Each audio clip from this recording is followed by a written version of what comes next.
Hello friends, मैं शिवराज सिंह। स्वागत है आपका मेरे चैनल हिस्ट्री विद सिंह में।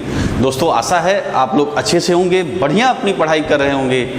दोस्तों, अच्छा, जो अपनी संगत आपने बनाई है वो अच्छे लोगों की संगत बनाइए, है ना। तो जैसे मान लीजिए जो आपका किसी पद पे पहुंच गए हैं, ठीक है, या अच्छे वो मेहनती हैं, लक्ष्य के प्रति समर्पित हैं, उनकी आपको संगत बनाना है। देखिए, जब आप अच्छे लोगों की संगत बनाएंगे ना, तो अगर उनके साथ रहेंगे तो वो अपने साथ आपको भी धक्के मार के पहुंचा देंगे, ठीक है। तो ये चीज़ आप ध्यान रखिए कि अच्छी संगत आपको बनानी है, ठीक है। तो आज दोस्तों आप पढ़ोगे उत्तरकालीन मुगल बादशाहों के बारे में, ठीक है। और क्या पढ़ेंगे? मुगल साम्राज्य के पतन के बारे में, क्या कारण था मुगल साम्राज्य का पतन हुआ, ठीक है। तो सबसे पहले आप देखिए कि ये उत्तरकालीन मुगल बादशाह ये क्या है। देखिए, इसको आप अभी आपने पढ़ा था मुगल काल, ठीक है, मुगल काल आपने पढ़ा था।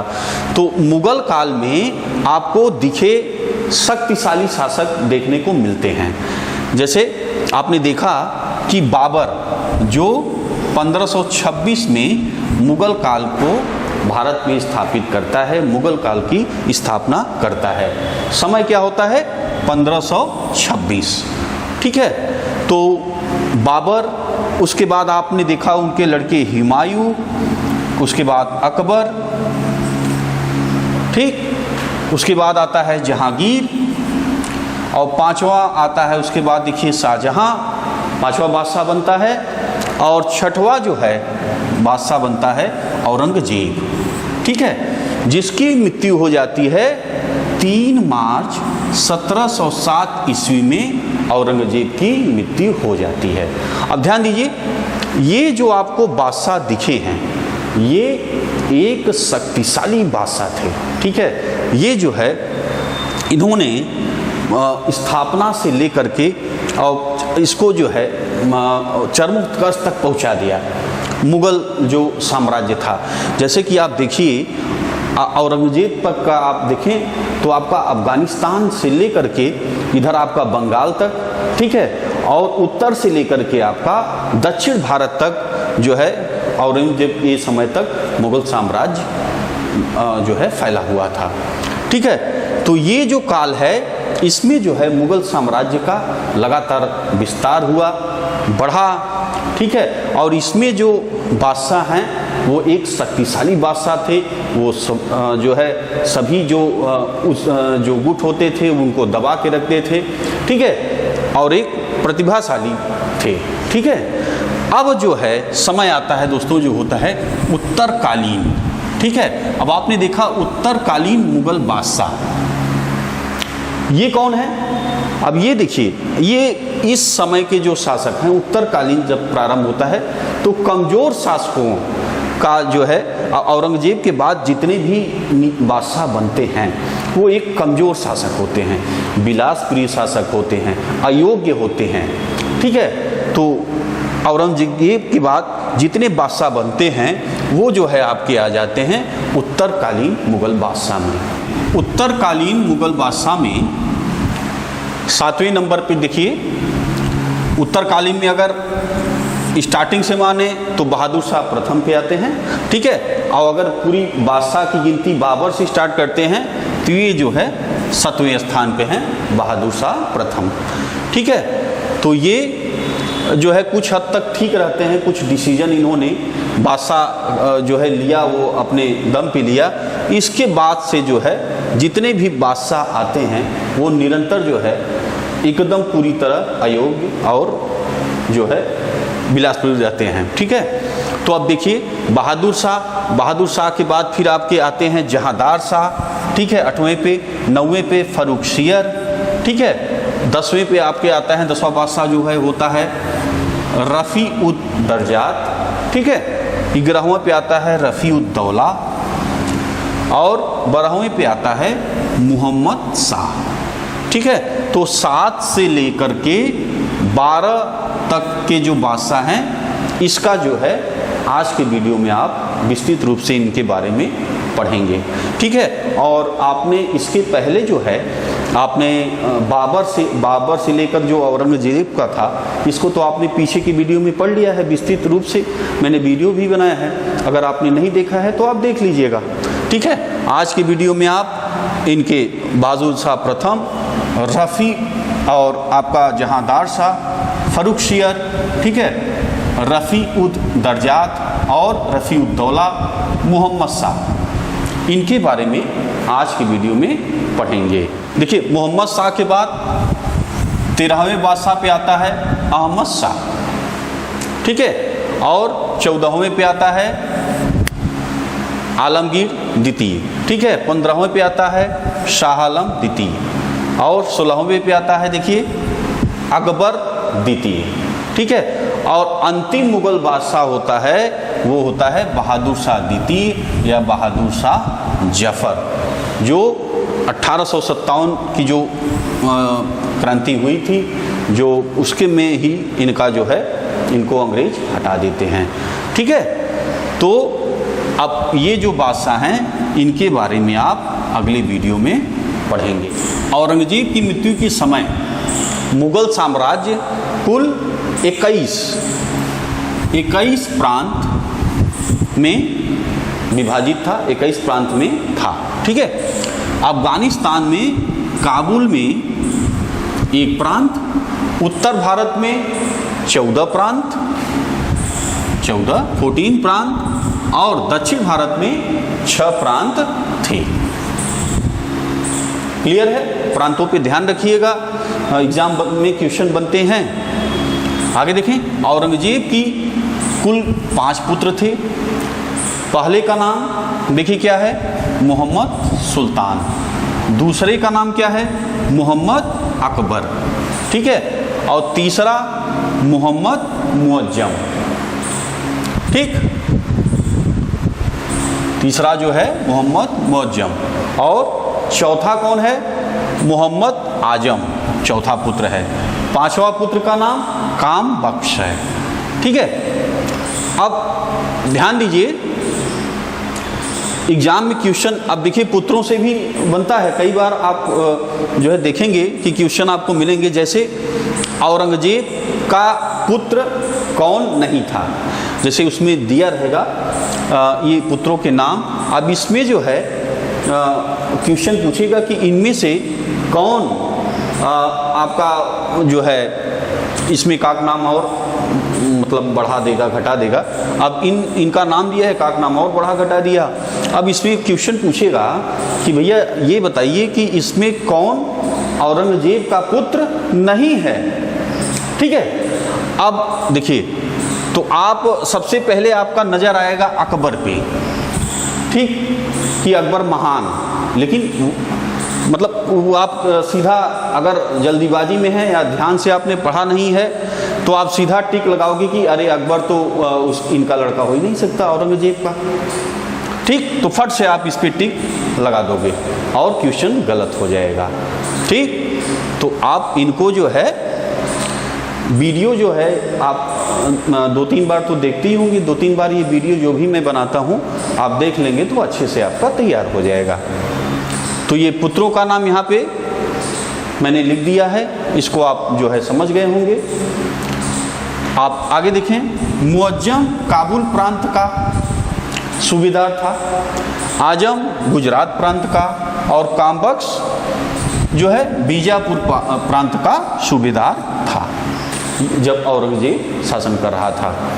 अब देखिए, इनमें से 2 पुत्र मोहम्मद सुल्तान और मोहम्मद अकबर की मृत्यु औरंगजेब के समय में ही हो गई थी। ठीक है, तो 2 पुत्रों की मृत्यु, मोहम्मद अकबर की, मोहम्मद सुल्तान की, पहले ही जब औरंगजेब जिंदा था उसी समय हो गई थी। ठीक है, अब देखिए 3 मार्च 1707 ईस्वी को अहमदनगर में औरंगजेब की मृत्यु के बाद भारतीय इतिहास में एक नवीन युग का आगमन होता है, जिसे उत्तरोत्तर मुगल काल के नाम से जाना जाता है। देखिए, मुगल साम्राज्य का वह युग जिसमें शाही दरबार की तड़क भड़क, अमीर उमराओं की साज सज्जा और ऐश्वर्य, व्यापारियों की धन संपत्ति, विकसित हस्तकलाएं और ताजमहल जैसे भव्य इमारतों के कारण भारत ने विश्व को चकाचौंध कर दिया था। ठीक है, औरंगजेब की मृत्यु के साथ ही समाप्त हो गया। आपने देखा कि बाबर से लेकर के, बाबर भी आप देखिए कैसे जो है फरगना, समरकंद, ये सब योद्धा थे, है ना। हुमायूं मान लीजिए थोड़ा सा उसकी कम चीज़ें मिलती है, लेकिन अकबर आपने देखा कैसे जो है पूरे भारत में विस्तार करता है। तो इस तरह एक के बाद एक जो है स्टार्टिंग के जो बादशाह हैं मुगल काल, तो वो एक योग्य और एक शक्तिशाली जो है बादशाह होते हैं। लेकिन औरंगजेब की मृत्यु के बाद से जितने बादशाह होते हैं वो जो है एकदम अयोग्य होते हैं, विलासप्रिय होते हैं। तो अगर कोई भी जो उत्तरोत्तर बादशाह होता तो इतना जल्दी जो बादशाह, जो मुगल काल जो ध्वस्त हो गया वो न होता। अगर एक भी बादशाह कोई इन शासकों जैसा कि औरंगजेब था उस तरह होता। ठीक है, तो जो पतन हुआ उसमें ये एक बहुत बड़ा कारण था, अयोग्यता, जो बादशाह बाद के आए। मुगल साम्राज्य का पतन भारतीय इतिहास की एक अत्यंत महत्वपूर्ण घटना है। यह घटना मध्यकालीन भारत का अंत कर आधुनिक भारत की नींव डालती है। आइए समझते हैं कि कैसे मुगल साम्राज्य के पतन हुआ, इसका क्या कारण था। इसको आप समझिए। देखिए, औरंगजेब ने अपने दक्कन के सैन्य अभियानों पर बड़ी मात्रा में धन और जन को बर्बाद किया। ठीक है, अपने दक्कनी सैन्य अभियानों में व्यस्तता के कारण वह उत्तर भारत की ओर ध्यान नहीं दे सका, जो आगे चलकर मुगल साम्राज्य के पतन का कारण बना। दूसरे कारण को देखिए दोस्तों, औरंगजेब अपनी राजपूत नीति से, राजपूतों की निष्ठा से वंचित हो गया। ठीक है, उसे उन राजपूत वीरों की सेवा नहीं मिल सकी जिन्होंने मुगल साम्राज्य के वैभव को कभी उत्कर्ष पे पहुंचाया था। ठीक है, तो अब ये राजपूतों की जो जगह थी जो उस पर कब्जा करना चाह रहा था। ठीक है, इससे राजपूत भी रुष्ट हो गए थे। अब इससे नुकसान क्या हुआ और मुगल साम्राज्य को धक्का कैसे पहुंचा कि देखिए, जब इनमें लड़ाई हुई तो जो राजपूत स्तंभ थे मुगल साम्राज्य के, तो क्या हुआ कि अब जो है लड़ाई छिड़ी तो मुगल साम्राज्य भाई कमज़ोर हुआ। इससे क्या हुआ, दोनों कमज़ोर हुए, राजपूत भी कमज़ोर हुए और प्लस आप देखिए मुगल साम्राज्य जो बादशाह थे वो भी कमज़ोर हुए। ठीक, तीसरा नंबर देखिए कारण, मुगल दरबार में उमरा वर्ग का बढ़ता हुआ प्रभाव और उनकी शासक निर्माता की छवि भी मुगल साम्राज्य के पतन के लिए जिम्मेदार है। ठीक है, गुटबंदी, देखिए गुटबंदी तो शुरू से चली आ रही थी। अकबर के भी समय में आपने देखा था, आगे के बादशाहों के भी समय में आपने देखा था। तो लेकिन जब ये आपके उत्तरोत्तर जो है मुगल काल के बादशाह हैं, उनमें जो है ये बहुत प्रभावी हो जाते हैं। ठीक है, और ये जो उत्तरोत्तर बादशाह थे वो अयोग्य थे, वो उस तरह की निष्ठा नहीं थे जो पहले के बादशाहों में, प्रारंभिक बादशाहों में थी। ठीक है, विशाल मुगल साम्राज्य के लिए, चौथा नंबर देखिए, विशाल मुगल साम्राज्य के लिए एक स्थिर केंद्रीय प्रशासन का अभाव भी साम्राज्य के पतन का कारण बना। जैसा कि आप जानते हैं दोस्तों कि मध्य युग में जो राज्य थे, ठीक है, राजा प्रमुख था, केंद्र में राजा प्रमुख था। यही जो है जितने भी सूबे थे, जितने साम्राज्य थे, उस सब में जो है सूबेदारों की नियुक्ति और जितनी भी व्यवस्थाएं हैं, न्याय का हर चीज़ जो है, जो प्रमुख पद थे वो राजा ही नियुक्त करता था। तो यदि राजा शक्तिशाली है तो उस पूरे साम्राज्य को उसकी पकड़ होती थी। अगर राजा कमज़ोर पड़ गया, ठीक है, राजा अगर कमज़ोर पड़ गया तो क्या होगा, तो फिर जो क्षेत्रीय राज्य हैं, जो भी क्षेत्रीय राज्य हैं वो जो है स्वतंत्र हो जाएंगे, ताकत लगा के स्वतंत्र हो जाएंगे। जैसा कि आप शुरू से आप देखते आ रहे हैं कि एक धीरे धीरे एक बड़ा साम्राज्य बनता है और उसके बाद फिर विखंडित हो जाता है। ठीक उसी तरह जो है ये आपका मुगल काल का भी होता है। ठीक, आगे देखें। पांचवा कारण, औरंगजेब की धार्मिक और असहिष्णुता की नीति में अकबर जहांगीर शाहजहां के समय की धर्मनिरपेक्ष छवि को समाप्त कर दिया। औरंगजेब ने फिर जजिया कर लगाकर मंदिरों को तोड़ने का आदेश देकर अकबर की धार्मिक सहिष्णुता की नीति को गलत दिशा दिया। परिणाम स्वरूप मुगल साम्राज्य के पतन के गर्त में पहुंच गया। ठीक है दोस्तों, तो अब आप सोचिए कि बहुसंख्यक हिंदू था, अब उसको ही जो औरंगजेब था इसने जो है मुस्लिम धर्म अपनाने के लिए बाध्य किया, बहुत ज़्यादा जो है नुकसान किया। आप देखें कि मंदिरों को भी तोड़ता है, इससे भी जनता रुष्ट हो गई। ठीक, और ये भी एक कारण बनता है मुगल साम्राज्य के पतन का। अंतिम छठवां कारण देख लीजिए। मुगल साम्राज्य के पतन के लिए कुछ हद तक नादिर शाह, ठीक है, नादिर शाह के बारे में अभी आप पढ़ेंगे, अब्दाली, अहमद शाह अब्दाली जो था कि आक्रमण, ठीक है, यूरोपीय कंपनियों के आगमन को भी जिम्मेदार ठहराया जा सकता है। ठीक है, तो ये जो है कारण जो है मिलते हैं हमें आपके मुगल साम्राज्य के पतन में, पतन का कारण बनते हैं। ठीक, अब आ जाइए, औरंगजेब की मृत्यु के बाद आने वाले 52 वर्षों में 8 बादशाहों ने दिल्ली के सिंहासन पर अधिकार जमाया। ठीक है, औरंगजेब की मृत्यु के बाद उसके पुत्रों मुअज्जम, आजम और कामबख्श में उत्तराधिकार के लिए युद्ध हुआ। मैंने आपको बताया था दोस्तों 5 पुत्र थे, उनमें से 2 की मृत्यु हो गई थी। अब ये 3 बचते हैं, तो औरंगजेब की जो मृत्यु होती है तो अब ये तीनों जो है उत्तराधिकार का युद्ध प्रारंभ कर देते हैं। आगरा के निकट जाजाऊ स्थान था में जून 1707 ईस्वी में लड़े गए युद्ध में मुअज्जम की सेनाओं ने आजम को परास्त कर आजम को मार डाला। ठीक है, तो अब तीनों में उत्तराधिकार का युद्ध प्रारंभ होता है। जो आगरा के निकट जाजाऊ क्षेत्र है वहाँ पे 1707 ईस्वी में युद्ध लड़ा जाता है।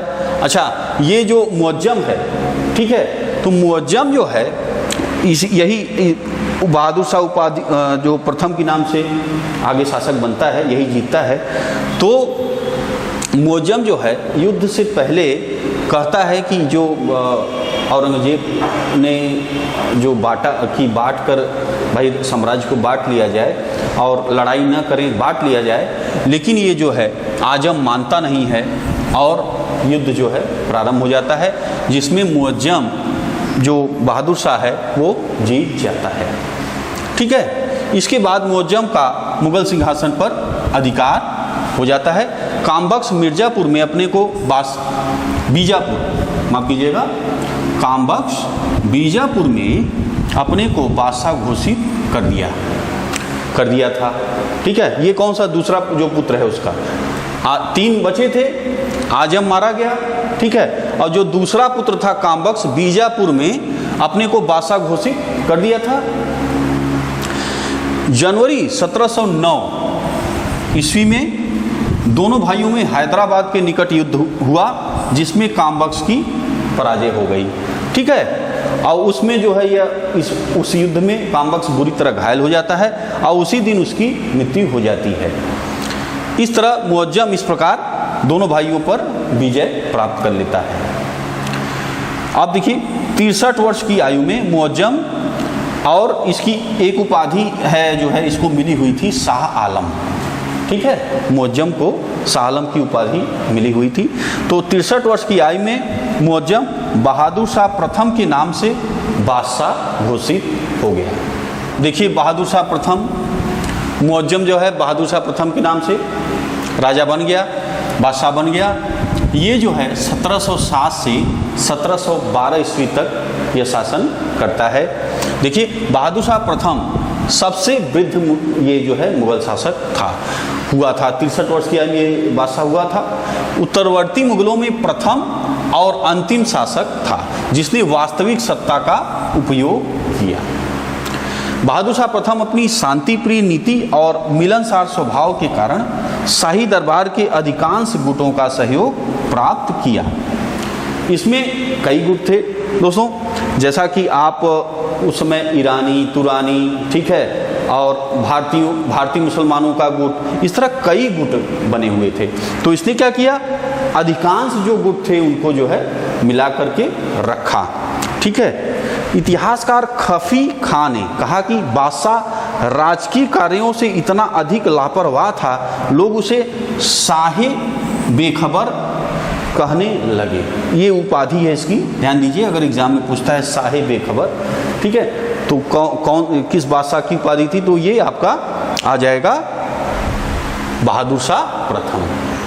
ठीक है, और अब इसने क्या क्या किया, देखिए जजिया कर की वसूली बंद कराई थी इसने।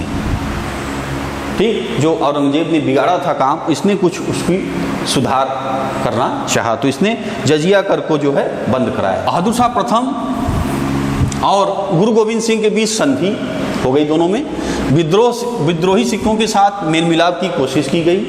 ठीक है, गोविंद सिंह की मृत्यु के बाद जो है बंदा बहादुर के नेतृत्व में फिर बगावत प्रारंभ हो गई। ठीक है, बादशाह द्वारा विरोधियों के विरुद्ध अभियान का नेतृत्व किया गया। सिख नेता बंदा बहादुर के विरुद्ध एक सैन्य अभियान के दौरान 27 फरवरी 1712 ईस्वी को बहादुर शाह की मृत्यु हो गई। ठीक है, गुरु गोविंद सिंह ने इनकी मदद की थी, दक्षिण जो भारत के युद्ध हुए थे। ठीक है, तो जो गुरु गोविंद थे उनके समय में तो संबंध ठीक थे, लेकिन इनकी मृत्यु जब हुई गुरु गोविंद साहब की, तो उसके बाद फिर जो है संघर्ष चालू हो गया सिखों और मुगलों में। ठीक है, तो आप देखिए, अब गुरु गोविंद के बाद सिखों के बगावत का नेतृत्व बंदा बहादुर करता है। ठीक है, कि अब ये बगावत इसके नेतृत्व में होता है। बादशाह द्वारा अब ये विरोधियों के अभियान का जो है कुचलने वाला जो वो बादशाह ने खुद किया, और इसी दौरान जो है 27 फरवरी 1712 ईस्वी को बहादुर शाह की मृत्यु हो जाती है। ठीक, आगे देखें सर सिडनी ओवन का क्या विचार है, इनके विचार को आप समझिए। सर सिडनी ओवन ने बहादुर शाह की मृत्यु पर कहा है कि यह अंतिम मुगल सम्राट था जिसके बारे में कुछ अच्छे शब्द कहे जा सकते हैं। इसके बाद मुगल साम्राज्य का तेजी से और पूर्ण पतन मुगल सम्राटों की राजनीतिक तुच्छता और शक्तिहीनता का सूचक था। ठीक, ये कभी कभी ये टैग आ जाता है लिखने के लिए एग्जामों में, तो कौन कहा है ये, देखिए सर सिडनी ओवन ने कहा है। ठीक है, पूछता है कि भाई कौन कहा है, तो ये भी आप देख लीजिएगा, एक दो बार पढ़े रहेंगे तो अपने आप बता देंगे। बहादुर शाह की मृत्यु ने साम्राज्य को एक बार फिर गृह युद्ध में फंसा दिया। इस युद्ध के कारण बहादुर शाह का 10 सप्ताह तक ऐसे ही पड़ा रहा। उसके बाद 10 सप्ताह बाद दिल्ली में इसको दफनाया जा सका। उत्तराधिकार का युद्ध फिर चालू हुआ, और उस दौरान जो है ये अब सोचिए कि 10 सप्ताह तक बादशाह हैं, 10 सप्ताह तक शव पड़ा हुआ है, दफनाया नहीं जा सका। 10 सप्ताह बाद दफनाया गया जो है दिल्ली में। ठीक, उत्तराधिकार का युद्ध हुआ। उत्तराधिकार के युद्ध में बहादुर शाह के बेटे जहांदार शाह ने अपने भाई अजीम उस शान, रफ़ी उस शान और जहान शाह की हत्या कर मुगल सिंहासन को प्राप्त किया। फिर देखिए इतिहास, अभी आपने उत्तराधिकार का युद्ध देखा, बहादुर शाह विजयी रहा, फिर उसके पुत्रों में युद्ध हुआ, हत्याएं हुई, और उसके बाद फिर अब बन जाता है, देखिए जहांदार शाह बादशाह बनता है। अगला बादशाह बनता है जहांदार शाह। यह इसका समय क्या है, 1712 से 1713, मात्र 10 महीने का इसका शासन रहता है। अब ये जो है एकदम ही अयोग्य विलासप्रिय व्यक्ति था। ठीक है, अब ये जो है देखिए इसके बारे में, जहांदार शाह को अमीर जुल्फी खां द्वारा सिंहासन प्राप्ति में जो है मदद की। इसने जो है इसकी मदद से यह जहांदार शाह सिंहासन पर बैठा था। और अब देखिए जुल्फिकार को इसने वजीर बनाया। भाई उसने गद्दी पे बैठा है तो उसको उपहार स्वरूप जुल्फिकार को वजीर बना दिया।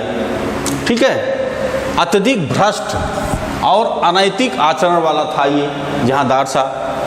ठीक है, लाल कुमारी नाम की वैश्या के प्रभाव में था ये। 15 वर्ष की उम्र से ही जो है यह लाल कुमारी नाम की वैश्या के संपर्क में था, उसके पर आसक्त था एकदम। ठीक है, और जो शासन का निर्णय जो है आदेश तो ये कितने तो इसी के प्रभाव में चल रहे थे। ठीक है, आप देखिए चरणों जो चारण थे, जो गाने वाले गायक थे, उनके अनुकूल ये युग चल रहा था। ये कौन कहा था? खफी खां जो इतिहासकार था। लंपट मूर्ख की उपाधि, ठीक है, ये किसकी है? इसी की है, जहांदार शाह की।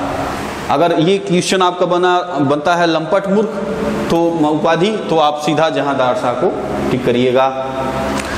अजीम उस शान के पुत्र फर्रुख सियर ने हिंदुस्तानी गुट के अमीर सैयद बंधुओं शासक निर्माता, अच्छा सैयद बंधुओं को शासक निर्माता कहा जाता है मुगल काल के इतिहास में। क्यों कहा जाता है कि देखिए अब इसके बाद से जितने भी बादशाह अभी बनेंगे, अब ये कितने को जो है ये बादशाह इन्होंने बनाया, सैयद बंधुओं ने। ठीक है, इनका नाम क्या है? देखिए हुसैन अली खां और अब्दुल्ला खां, ये जो है सैयद बंधु हैं। ठीक, के सहयोग से जहांदार शाह को सिंहासन से हटवाकर हत्या करा दी। ठीक, तो अब देखिए अब जहांदार शाह की हत्या 11 फरवरी को 1713 ईस्वी में कर दी गई थी। वो उस समय हरम में ही था, इसको खींच करके जो है अब ये सब सेनाएं आई और खींच करके जो है इसकी हत्या करा दी गई। ठीक, अब अगला जो है देखिए बनता है बादशाह फर्रुख सियर। इसका शासन क्या है? 1713 से 1719 ईस्वी तक इसका शासन करता है ये। देखिए सैयद बंधु का भाई सबसे बड़ा योगदान था इसको जो है बनवाने में, फर्रुख सियर को। तो ये जो है सैयद बंधु को उसके उपहार स्वरूप जो है देखिए अब्दुल्ला खां को वजीर बनाता है और हुसैन अली को मीर बख्शी बनाता है। मीर बख्शी क्या है? जो सेनाओं का देखभाल करता है, जो व्यवस्थाएं कराता है, साजो सामान की व्यवस्थाएं कराता है। ठीक, तो जो है हुसैन अली को मीर बख्शी बनाया। कौन? फर्रुख सियर। ठीक, अब बाकी और चीज़ें फर्रुख सियर के बारे में आपने, फरमान के बारे में, यूरोपीय कंपनियों के में आपने अंग्रेज़ों का जो आगमन हुआ है उसमें आपने पढ़ा है, आपने देखा है। तो जो उसमें आपने पढ़ लिया है तो इसमें बताने से कोई फ़ायदा है नहीं। आप उसको अगर नहीं देखे हैं तो आप देख लीजिएगा। ठीक है, यूरोपीय कंपनियों का आगमन में अंग्रेज़ों का आगमन, मैंने एक तरफ से एक तरफ सब पुर्तगाली से लेकर के आपका फ्रांस तक के सभी जो आपके पुर्तगाली जो यूरोपीय यात्री जो कंपनियों का आगमन हुआ है सभी के बारे में मैंने बताया है। ठीक है, तो आपने नहीं अगर देखा है वीडियो तो देख लीजिएगा, क्योंकि इतिहास जो है एक कड़ी के रूप में है। अगर पीछे का छोड़ेंगे तो आगे की समझने में दिक्कत होगी। तो एक तरफ से पढ़ते पूरा जाइए, तब आपको आनंद भी आएगा और समझ में भी आएगा। इसका क्या है? घृणित कायर की उपाधि इसको मिली है फर्रुख सियर को। ठीक, अभी आपने साहेब बेखबर देखा उपाधि, लंपट मूर्ख को भी आपने देख लिया, अब देख लीजिए घृणित कायर। अब आगे देखें, बंदा बहादुर की हत्या फर्रुख सियर के समय में हुई। ठीक है, सैयद बंधुओं ने मारवाड़ के राजा अजीत सिंह के विरुद्ध सैन्य अभियान कर उन्हें पराजित किया। अजीत सिंह ने अपनी पुत्री का विवाह फर्रुख सियर से किया था। 1719 ईस्वी में सैयद बंधुओं में हुसैन अली खां तत्कालीन मराठा पेशवा बालाजी विश्वनाथ से दिल्ली की संधि की, जिसके तहत मुगल साम्राज्य में प्रभुसत्ता के लिए हो रहे संघर्ष में मराठे सैन्य सहायता देंगे, बदले में उन्हें ढेर सारी रियायतें दी जाएंगी। फर्रुख सियर जो था अब सैयद बंधु से छुटकारा पा रहा, जो है सैयद बंधु जो थी उससे क्या चाह रहा था? छुटकारा पाना चाह रहा था। ठीक है, क्योंकि इसका जो है प्रभाव बहुत ज़्यादा था। तो अब जो है फर्रुखसियर षड्यंत्र करता है कि कैसे जो है इसको हटा करके और मैं जो है पूरा मेरी कब्जा हो जाए शासन पे। तो देखिए सैयद बंधु के प्रभाव को कम करने के उद्देश्य से फर्रुखसियर ने उनके विरुद्ध षड्यंत्र करने लगा। ठीक है, षड्यंत्र का समय से पहले पता चलने पर सैयद बंधुओं ने मराठा पेशवा बालाजी विश्वनाथ मारवाड़ के अजीत सिंह के सहयोग से 19 जून 1719 को फर्रुखसियर को सिंहासन से हटा करके उसकी हत्या कर दी। ठीक, फर्रुखसियर की हत्या के बाद सैयद बंधुओं ने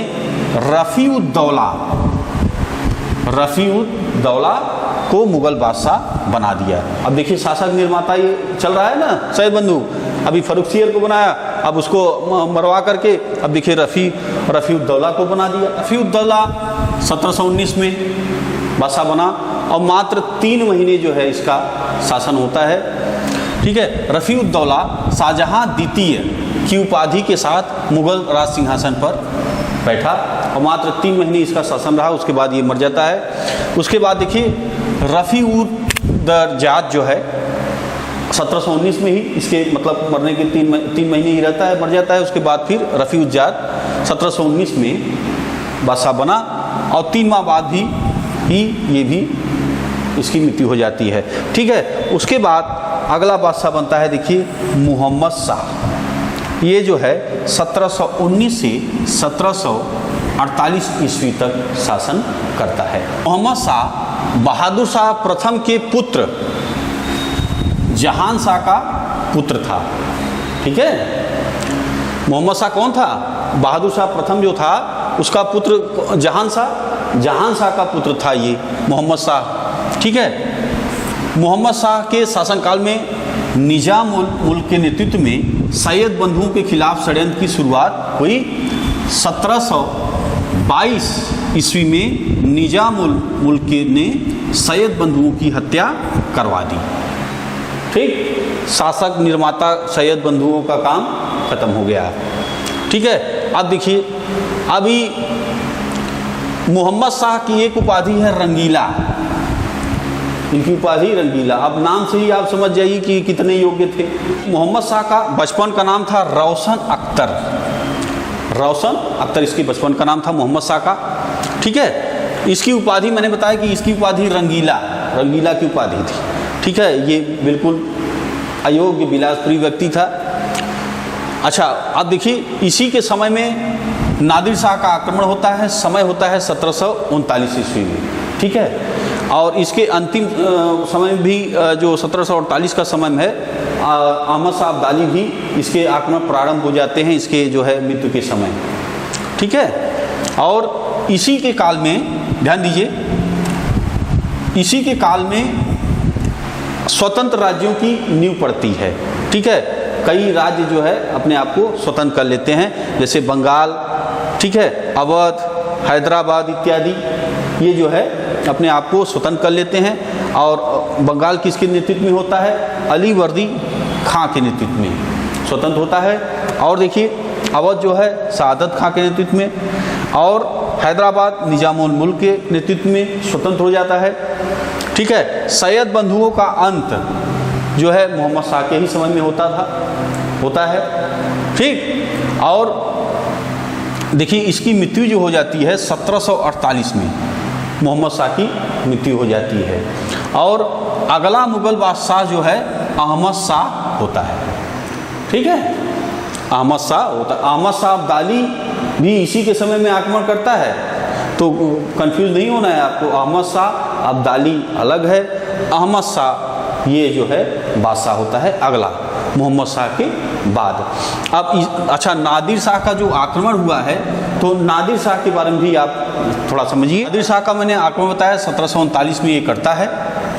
ठीक है, यह ईरान का नेपोलियन इसको कहा जाता है नादिर शाह को। ठीक है, ये जो है हमला करता है, दिल्ली में 20,000 लोगों का कत्ल करता है। ठीक है, और तख्त ए ताउस और कोहिनूर को यह अपने साथ ले जाता है नादिर शाह। भारत से यह वापस होता है 1739 ईस्वी में ही। इसकी मृत्यु हो जाती है 1747 ईस्वी में। ठीक है, 1747 में इसकी हत्या हो जाती है। अब दोस्तों बाकी के जो बादशाह हैं वो आप अगले वीडियो में आप पढ़ेंगे उनके बारे में, ठीक है। और जो वीडियो भी हैं जैसे आपके बाबर इत्यादि के हैं तो मैं आई बटन में दे दूंगा, वहाँ से आप अगर बाबर या हुमायूं या जो यूरोपीय कंपनियां हैं उनके बारे में आपने नहीं पढ़ा है तो आई बटन में भी आपको मिल जाएगा, या प्ले लिस्ट में आप जा कर के देखिए ज़रूर। और एक तरफ सभी देखिए, एक तरफ से पीछे से आप बढ़ेंगे एक एक करके आज तक के वीडियो में पहुँचेंगे ना, तो आपको इतिहास में एक पूरी नॉलेज आपको हो जाएगी। और आधे से पढ़ेंगे आगे से पढ़ेंगे तो थोड़ा सा कम समझ में आएगा आपको, है ना। तो इतिहास शुरू से पढ़िए, मज़ा आएगा। तो और जो फेसबुक के अपने दोस्त हैं, मैं अपने जो फेसबुक के दोस्त हैं उनसे मैं ये कहना चाहता हूँ कि दोस्तों आप यूट्यूब का ये चैनल हिस्ट्री विद सिंह है, इसको आप ज़रूर फॉलो करिए, ठीक है। इसे आप अगर आपने सब्सक्राइब नहीं किया है, फेसबुक के आप दोस्त हैं तो सब्सक्राइब कर लीजिए, क्योंकि इसमें थोड़े से ऑप्शन जैसे आई बटन का है, ये सब चीज़ें इसमें मिलती हैं, तो इसको आप किए रहेंगे तो ज़्यादा अच्छा रहेगा।